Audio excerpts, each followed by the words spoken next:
عالم اسلام کی موقر و محترم شخصیت، خادم القرآن و عامر المساجد اور بانی جامعہ اسلامیہ اشاعت العلوم عقل کوہ حضرت مولانا غلام محمد وستانوی گزشتہ 2 ہفتوں سے شدید علیل تھے۔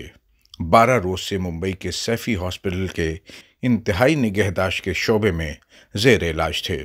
ان کی بیماری کی خبر نے دینی و ملی حلقوں کو افسردہ کر دیا تھا۔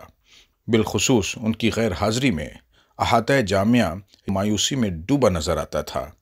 تمام دنیا میں مولانا کے تعلق سے دعاؤں کا اہتمام کیا گیا اور الحمدللہ باری تعالیٰ نے اپنی بارگاہ میں اٹھے ہاتھوں کی لاج رکھ لی۔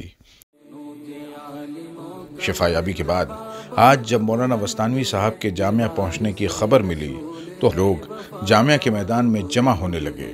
ہیلی کاپٹر جب جامعہ کے دامن میں اترا تو لوگ بے اختیار دوڑ پڑے۔ طلبہ قطار اندر قطار اپنے بانی کے دیدار کے لیے کھڑے تھے۔ کچھ معصوم پھولوں کی پتیوں سے ان کا استقبال کرتے نظر آئے۔ مولانا غلام محمد وستانوی بھی اپنے طلبہ سے ملنے کو اتنا بے قرار تھے کہ اپنے گھر جانے سے پہلے جامعہ میں اپنے عزیز طلبہ کے درمیان حاضری دی، اس کے بعد اپنے گھر پہنچے۔ اللہ رب العزت سے دعا ہے کہ مولانا وستانوی کو صحت کاملہ عطا فرمائے اور ملک و ملت کو مزید فیض پہنچانے کی توفیق عطا فرمائے، آمین یا رب العالمین۔